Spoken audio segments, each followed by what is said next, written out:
ഇതുപോലെ അനുഗ്രഹീതമായ ഒരു വേദിയിൽ വിശുദ്ധ കുർബാനയ്ക്ക് ശേഷം ഇപ്രാവശ്യം മന്ത്രിസഭയിലേക്ക് കടന്നു വരുവാനും മന്ത്രിതുല്യ പദവിയോട് പ്രവർത്തിക്കുവാനും ഒക്കെ അവസരം കിട്ടിയ ഞങ്ങൾക്ക് എല്ലാവർക്കും സഭയുടെ മക്കൾ എന്ന നിലയിൽ ഈ ഇവിടെ വെച്ച് അഭിമന്യ സഭാ തലവന്റെ അനുഗ്രഹാശിസോടെ സഭയുടെ തലവനും പിതാവുമായ കത്തൽ പിതാവ് നേതൃത്വം നൽകി ഞങ്ങൾക്ക് അനുമോദനങ്ങൾ തരുന്നു, സ്വീകരണം തരുന്നു എന്നുള്ളത് പൊതുജീവിതത്തിലെ ഏറ്റവും വിലപ്പെട്ട കാര്യമായി ഞങ്ങൾ കരുതുകയാണ്.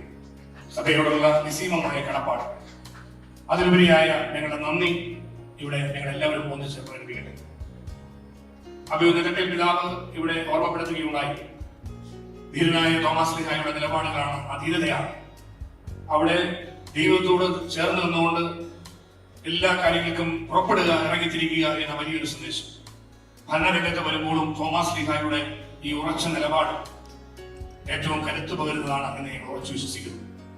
അതുകൊണ്ട് തന്നെ പ്രതിസന്ധികളുടെ നടുവിലൂടെ കടന്നു പോകുന്ന ഈ കേരളത്തിന്റെ ഇന്നത്തെ സാഹചര്യം, നമ്മുടെ സംസ്ഥാനം നേരിടുന്ന ഗുരുതരമായ സാമ്പത്തിക പ്രതിസന്ധിയുടെ നടുവിൽ എല്ലാം തകർത്തെറിയപ്പെട്ട കേരളത്തിൽ എല്ലാ മേഖലകളും പ്രതിസന്ധിയിലൂടെ കടന്നു പോകുമ്പോൾ അവിടെയെല്ലാം ഒരു പുതുയുഗ പിറവിക്ക് വേണ്ടി ഓരോ മേഖലയെയും നേരായ മാർഗത്തിലേക്ക് കൈപിടിച്ചു നിർത്തുവാൻ വേണ്ടി ഒരു കൂട്ടായ പരിശ്രമം നടത്തുക മനുഷ്യസാധ്യമായ കാര്യം മാത്രമാണ് എന്ന് ഞങ്ങൾ കരുതുന്നില്ല.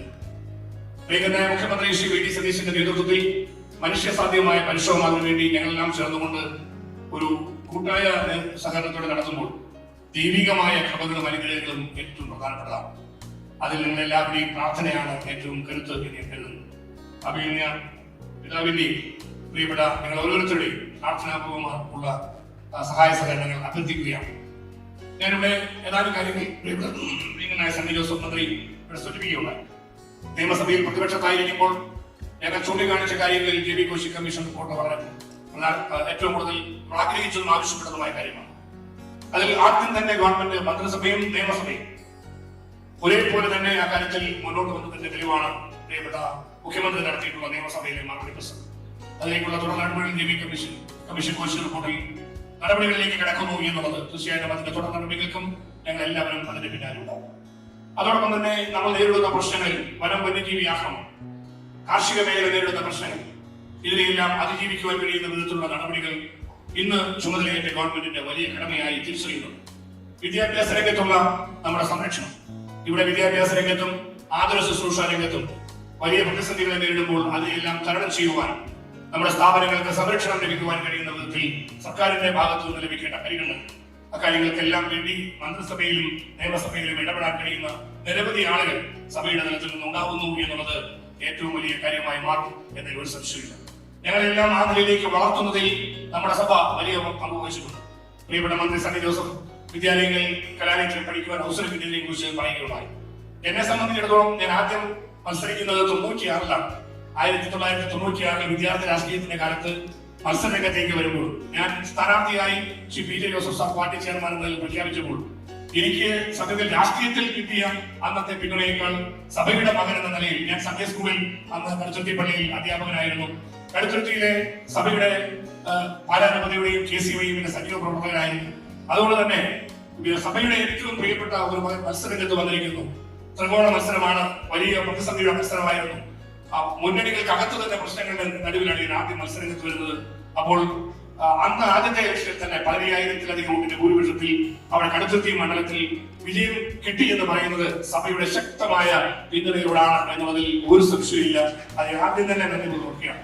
അവിടെ നിന്ന് മുന്നോട്ടുള്ള പ്രയാണത്തിൽ ആദ്യം MLA ആയി വിജയിച്ചു വരുവാൻ, 2 മുന്നണിയിൽ നിന്ന് വിജയിച്ചു വരുവാൻ അവസരം ലഭിച്ചത് തീർച്ചയായും ഈ വലിയ സഭാ പിന്തുണ കൊണ്ടുകൂടിയാണ് എന്നതിൽ സംശയമില്ല. വിദ്യാർത്ഥി രാഷ്ട്രീയത്തിൽ ഇറങ്ങുന്നതിന് മുമ്പ് മിഷൻ ലീഗിലും സൺഡേ സ്കൂളിലും ആക്റ്റീവായി എന്നുള്ളത് എന്റെ ജീവിതത്തിൽ എന്നും അനുഗ്രഹമായ കാര്യമാണ്. അതുകൊണ്ട് സഭയോടാണ്, പാർട്ടിയോടും അതുപോലെ തന്നെ മുന്നണിയോടും എല്ലാം കടപ്പാട് തന്നെയുണ്ട്. പക്ഷേ വളർച്ചയുടെ പാതയിൽ കൈപിടിച്ചുയർത്തുന്നതിൽ, സംരക്ഷിക്കുന്നതിൽ സഭ നൽകിയിട്ടുള്ള വലിയ പിന്തുണ ഏറ്റവും അനുഗ്രഹീതമായ കാര്യമായിരുന്നു. സഭയോടുള്ള കടപ്പാട് ജീവിതത്തിലുടനീളം കാത്തു സൂക്ഷിച്ചുകൊണ്ട് മുന്നോട്ട് പോകുവാൻ ഞങ്ങൾ പ്രതിജ്ഞാബദ്ധമാണ് എന്നുകൂടി അറിയിക്കുന്നു. ഉറപ്പ് നിങ്ങൾക്ക് മനസ്സിലായിട്ടുണ്ട്. അവരുടെ ഉറപ്പിലേക്ക് കിടക്കുന്നില്ല. സംഗീതങ്ങളുടെ കരണ്ടിന്റെ കാര്യം പറഞ്ഞു, വെള്ളത്തിലാണ് ജലവും പോകുമ്പോൾ ആളുകളെ എങ്ങനെ ഈ മേഖലയിൽ രക്ഷിക്കും എന്ന് കാണാൻ അതുപോലെ പഠിച്ചിരിക്കുകയാണ്. ഇപ്പോ നമുക്ക് ഞാൻ ഇന്നലെ വടവാതൂർ സെമിനാറിൽ വൈകിട്ട് സെന്റ് ജോസഫിൽ പോയി ചെന്നപ്പോൾ ആദ്യത്തെ നിവേദനം അവിടെ മുടങ്ങാതെ വെള്ളം കിട്ടണം, പലപ്പോഴും കിട്ടുന്നില്ല എന്നതാണ്. അത് കഴിഞ്ഞ് കഴിച്ചിട്ട് തേറായി വന്നു. തേറായി വന്നപ്പോൾ അടുത്ത നേരം ആ ഭാഗത്തേക്ക് വെള്ളം കിട്ടുന്നില്ല, അതിനുള്ള വഴി ഉണ്ടാക്കുന്നതാണ്. ഇവിടെ ഞാൻ ആദ്യം വിളിച്ചത് ഇവിടെ കൊച്ചിയിലാണ് പ്രശ്നമാണ്, വെള്ളത്തിന്റെ വലിയ പ്രതിസന്ധി ബുദ്ധിമുട്ടുമാണ്. പക്ഷെ കുർബാന ആയതുകൊണ്ട് നിവേദനം വന്നിട്ടില്ല. തിരിച്ചു പോകുന്ന വഴിയിൽ നിവേദനം കിട്ടുമെന്ന് ഉറപ്പാണ്. അപ്പൊ ഇങ്ങനെ ഉള്ള വലിയൊരു പ്രശ്നത്തെ പരിഹരിക്കാൻ വേണ്ടി പിന്നെ ഭവന നിർമ്മാണം വീടില്ലാത്ത നമുക്ക് ഒത്തിരി ആവശ്യമുള്ള മറ്റൊരു കാര്യമാണ്. ഇതെല്ലാം മുഖ്യമന്ത്രിയോടൊപ്പം സഹമന്ത്രിമാരോടൊപ്പം പരമാവധി നേരായ മാർഗത്തിലേക്ക് കൊണ്ടുവരാനും ജലവകുപ്പിനെ ഒരു ജനക്ഷേമ വകുപ്പാക്കി മനുഷ്യ നന്മ ചെയ്യുന്ന വകുപ്പുകളാക്കി ഇതെല്ലാം മാറ്റുവാൻ ഞങ്ങൾ എല്ലാവരും ക്രൈസ്തവ ചൈതന്യത്തോടെ പ്രവർത്തിക്കും എന്ന് ഒരു വാക്കുകൊണ്ട് ഈ സ്വീകരണത്തിന് നന്ദി പറഞ്ഞുകൊണ്ട് എന്നെ വാദിച്ചെടുക്കുന്നു. എല്ലാവർക്കും